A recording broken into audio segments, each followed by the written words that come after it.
All right, special edition Game of Life Mentoring Podcast. And we got the newest entrant into the Miami Open. I don't think he was on the official docket, but my man, Irie, what you doing, bro?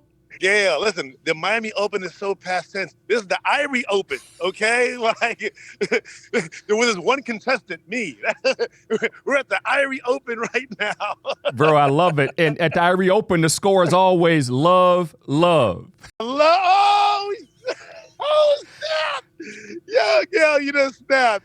Love serving love. Hey, bro. Serving love. Let me say this to you. You already know, but I want the world to know. Man, I love you, bro. I love what we do together. The partnership continues to blossom, and it's just number love, brother. I mean that sincerely. It's love serving love. That's what we do, man. That's what we do, Gale. I appreciate you, man. And check this out. Saturday, April 15th, it's the remix. Art of the Match Gala, Miami Beach Convention Center. And Irie, you know, in the Big Brothers Big Sisters world, you know we got to do it big. And you team when we team up, it's got to be big. So you ready for this? Talk to me, baby. You know what? See that I'm looking at that couch, but you know I want all Miami to know because we got the one and only Wyclef coming back. What's up, fam? Come on, What's man. up, family? What up? What up? John, where you star? All right, so let me officially say, I am not coming back. I've been in Miami since I've been 19 years old. I took a little break, but I'm back. Back like you never left. Back like I'm never left, man. I'm so excited, though. I hope y'all ready. It's going to be fun. Every time I talk to you, we've talked on a podcast. Last time you were here, yes, sir. Rocking it out for Hearts and Stars Gala. But Sam, I needed you to freestyle. I was looking for you. I ain't find you, Brody. But let me drop this. Let me drop this on you. And I want Irie to hear this now. Irie, you give me the rank, and I need you to have those like a slam dunk contest. You have only 9s and 10s ready, Irie, because this is raw. Because when Wyclef asked you to rock the mic, so here we go. So Wyclef, you want me to rock the mic? Let me jump on this thing like I'm riding a bike. You know, again, Cool J said, don't call it a comeback. We've been here for years. The work that Irie and I do, it stops the tears. Wyclef, you know you are the real deal. Your music's so raw, you can't help but feel. A lighthouse shines to help navigate the night. Mentoring works. Don't stop the fight. Bars! Yo, I need it. Yo, I need that on stage, though, on the 15th. Yeah. We need that on stage. I need that baby, on stage, though, Brody. Bro, you can count on it. You can count on it. Now Wyclef, check this. Irie, what's your score, bro? What's the score? It's only a 9 or a 10 option.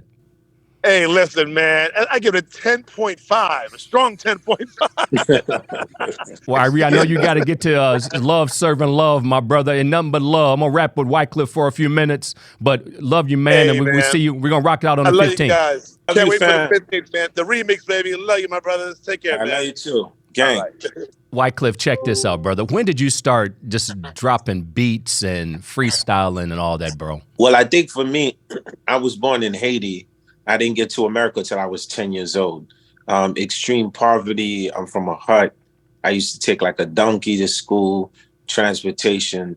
The idea of like clean water comes from a well, right? You gotta go far to get that. We didn't have bathrooms. We used the ravines. You feel me? I remember like it would rain and you would sleep and, you know, you would wish like it didn't rain. You feel me? So I always tell people like music for me was an imagination gap of escape. So I always said the symphony lived in my head, right? So think about this. I ain't had Walt Disney, but we had the sound of thunder and lightning. And whenever that came out, that's when we all came out to play. You feel me? And to me, that sounded like the orchestra. We didn't have like the merry-go-round. We didn't have the community parks. We had a cemetery. And then so can you imagine kids running around in a cemetery playing tag? So again, by the time I got to the United States, 10 years old, moved to Marlboro Hope Projects in Coney Island, same projects as Tracy Morgan. And for me, music was just a way out. It was an avenue because the area that we was from, it was like do or die. So It was either like you're gonna get into shoplifting, which we did at one time. You get into small little robberies, then your cousin gets killed, and my father's a minister. So my dad's like, yo, I'm gonna move them over to Jersey. So my pops took us and he moved us to New Jersey, but just literally trying to save our lives, leaving Brooklyn. You feel me? So in this process, I used to fight a lot because I was like the oldest one. And one day I was in the projects and I saw two guys up on each other, ripping each other's heads apart verbally. And dude was like, yo, your mama this, your mama that. And then the crowd is like, ooh, ooh. And I told my man, I was like, yo, what is that? He was like, yo, that's called battle rap. So I was like, yo, if I learn how to do this, I probably won't get into, knife fights, gun situations and drugs and all that. So I started battle rapping. And I would say that battle rapping is called Shakespearean jousting to some, is an area that literally helped me a lot with the streets. And so I always say, so now today you have these big rap leagues, right? Where you have URL, RBE, all of these amazing rap leagues. Even Drake supports some of these leagues. But what we want people to understand is like, whether if it was breakdancing, whether if it was tagging, graffiti, whether if it was the art of rap, this was an escape. And it was like, it started for me as a street culture way of escape, then which became more of a reality when I got older. What I love about that, Clef, is the fact that communication and expression, you use what you had. So many of our little brothers and little sisters may say, I don't have a lot, but you use what you have. I mean, the sound of the thunder and the lightning, the scenery created the artistry, and the creativity, and using your mental skills and your verbal skills. Our kids are talented. Our kids aren't broken. They just need to use the talent they have and use what they have without excuses. 100%. I always tell the youth, and we could always communicate, because I'm not one with a flossy lifestyle. Like, meaning like I didn't come up like this. I wasn't always like, I was that kid. See, there's an album on The Score. The Score is the Fugees' biggest album and probably the biggest group selling album in history, over 20 million sold, right? And in The Score, there's a line that y'all got to go back to this line. It's on a song called The Mask. And in The Mask, right, I said, I used to work at Burger King, a king taking orders, right? So just imagine, yo, I want y'all to think like, Wyclef saw you go to Burger King. I'm like, yo, welcome. Can I please take your order? And I remember my cousins like pulling up to tease me, Mercedes with the, the latest rims on. And I'm like in the back, but I'm writing my rhymes in my head. I'm writing my songs in my head. And I was like, I'm here in this fast food restaurant today, but tomorrow I'm going to be at Madison Square Garden. So the part of it that I want all of the youth to get out this story, it ain't really how you start, right? It's how you, I won't even say finish, but how you take it there. And how you take it there is, it's not a matter, you can't be embarrassed by certain things, right? So at the end of the day, yeah, we all want the flyness. Yeah, we want the drip. We want all of that. But what I want y'all to know is my story. There was a guy who wasn't dripping, right? And he was working in a fast food restaurant. And they're not going to tell y'all this story because they don't glorify this side. So let me glorify for you. He worked in a this restaurant. This guy cleaned bathrooms with his dad. This guy was a car salesman for his dad.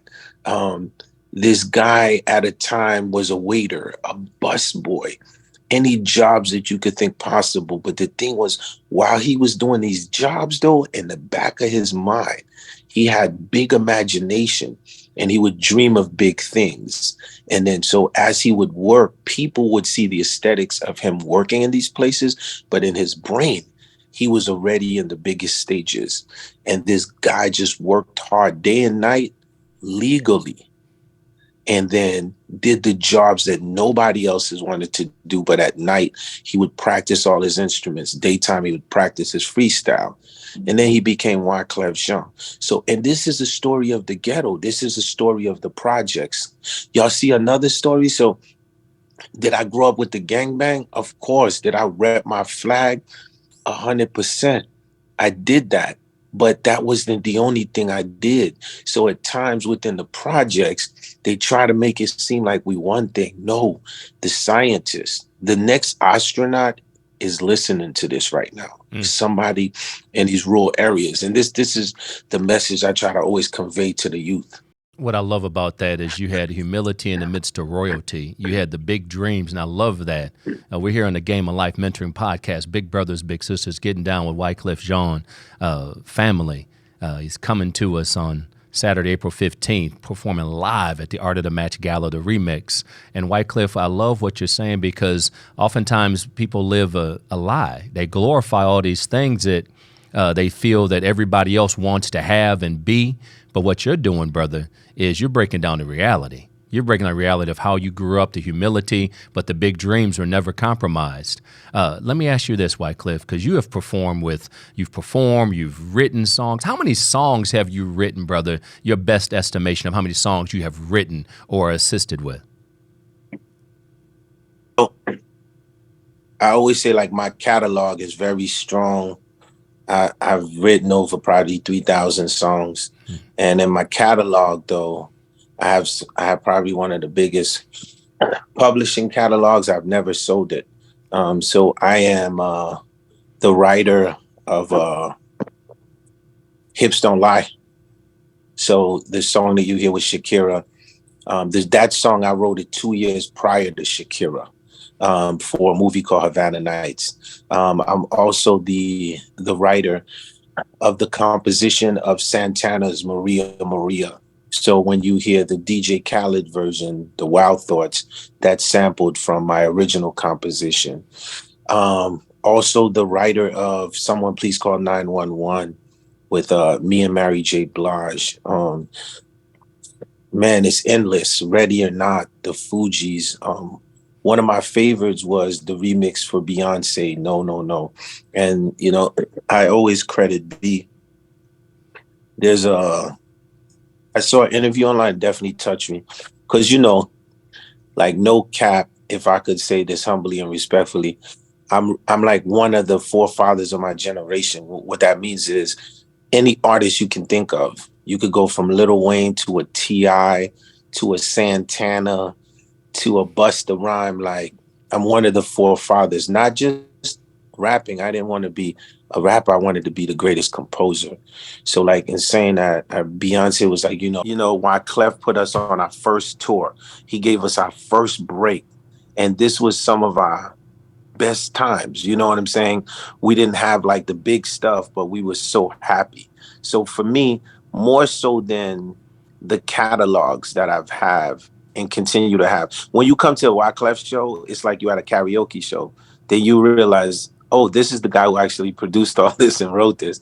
But more so than the catalog of the music, what I want you to think is how many people I've touched. So for me, to be able to touch people through music has been amazing.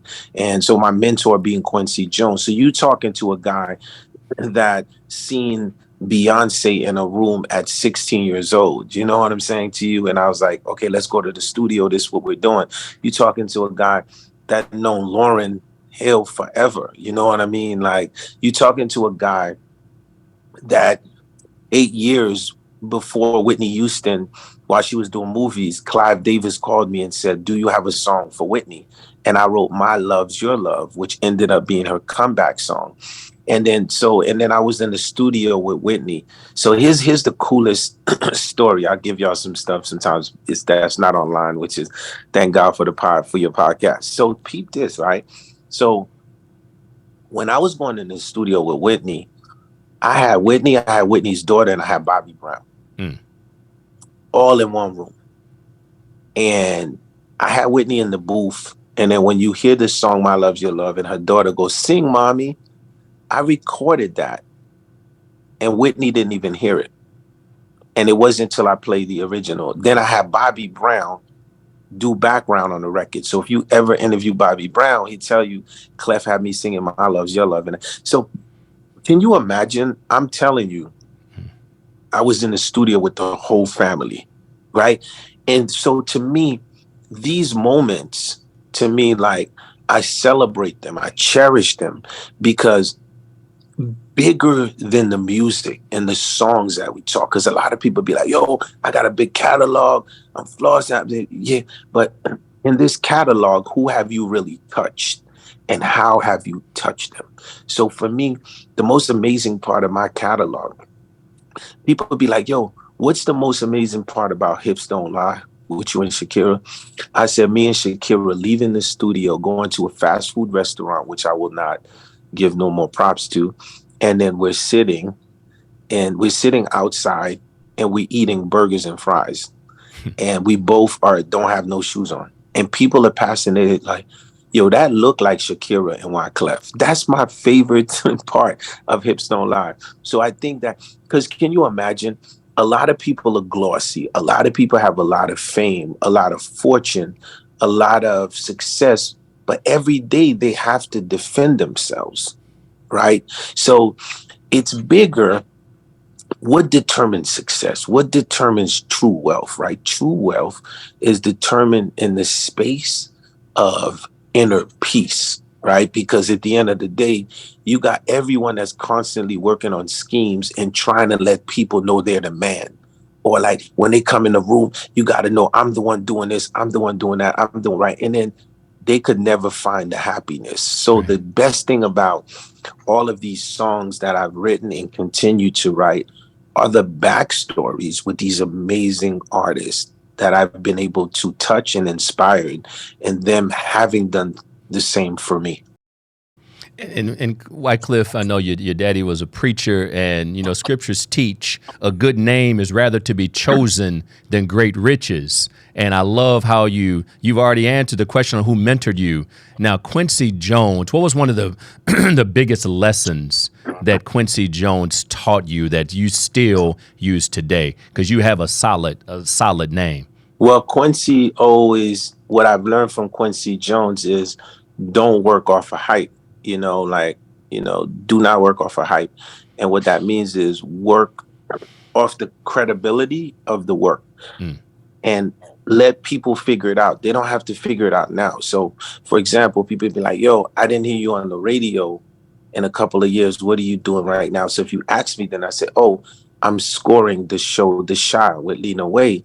And then I said, by the way, I've been working on the Netflix first animation, Prince of Port-au-Prince, which is going to show Haiti in a whole nother light about a young kid that escapes poverty through imagination. And it's going to be as big as Rio or Jungle Book or Aladdin, right? I'm not here promoting that. This is what I'm doing real life, right? So it's not, at times, people are more worried about, here's a funny story. One time a teacher was like, what do you want to be? I said, I want to be a battle rapper. And then she was like, but you play 14 instruments. I'm going to ask you again, what do you want to be? I said, I want to be a battle rapper like LL Cool J. Jazz is for old people. And then she was like, you can be both. And then she was like, you ever heard of Quincy Jones? And I was like, yeah. She was like, no, you haven't heard of Quincy Jones. Then she showed me Quincy Jones composing for Sinatra. Then she was like, yo, this is the same guy who did Michael Jackson. Then she went on to the catalog and she was like, I asked you again, what do you want to be? I said, I want to be the best composer on the planet. So that's all thanks to Quincy. And what I love about that is, again, that's what mentoring does, Wyclef. I mean, it pushes you beyond your current reality. Is okay, you want to be a battle rapper, you can be both. You can be more than that. And it's now the best composer. What's your go-to jam? I mean, I know you got so much. I mean, the folks you've worked with, the various genres, what's your go-to jam when you just need to get hype immediately? My go-to jam hype immediately is September, Earth, Wind, and Fire. Oh, come on now. See, Clef, that's me. That's me. Yeah, but that's me, and it's my daughter. That's like over 1 billion views on TikTok. And it literally has the best musical component and energy rise of any record. You know what I'm saying to you? I always said that's like the last 10 minutes of the race. You know what I'm saying to you? You kick that in the gear, how that guitar starts, and it goes. I'm one of the illest bands of all times. Total respect. I am with you on that 1,000%, my brother. 1,000%. But before we wrap up, because I appreciate your time. Drop. What can people expect when you come to Miami, you never left, but when you are here on Saturday, April 15th, Art of the Match Gala, the remix, what can they expect when you hit that stage, Wyclef? Well, I think that I always say, like, when you come to, they call me the carnival man. And, you know, the best way to explain it to you is like you're coming into a revival. And I always say people that comes to a Wyclef show bring two pairs of shoes with you, bring two outfits with you, because, you know, the energy of what we have. So I always say that you can listen to the music on Spotify, on iTunes, on YouTube, right? The only thing that can be downloaded now is the experience. So I would say when you come to a Wyclef show, you get that human experience. Yeah, you know I'm the guy who produced Killing Me Softly, but what about if I reproduce it on stage with you now being the Fugees? You know what I mean? Yeah, I'm the guy who wrote Hips Don't Lie, but what if I add you to it? So we take the catalog, which is extensive.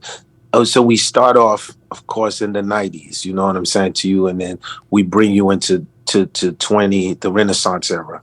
And it's a jam session, sing along, very emotional, but an emotional journey of just happiness, you know what I mean? So that's sort of like what I'm excited about. And everybody that wants to see Mr. Hips Don't Lie, Mr. Sweetest Girl, Mr. One Time, Mr. Maria, should I continue? I'll see y'all there, baby. I'm loving it. Saturday, April 15th, Miami Beach Convention Center, the one and only Wyclef. The genre is unlimited. One of the greatest composers that this world has ever known that's coming to us live. Big Brothers, Big Sisters Miami, Art of the Match Gala, the remix. Don't call it a comeback. He's been here for years.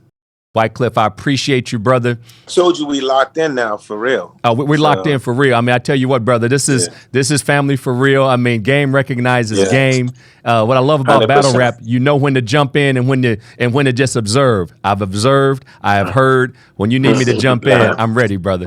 All right, man. I'll see you on that stage, though. Get ready. Yes, sir. All right. Take care, brother. Family. Salute.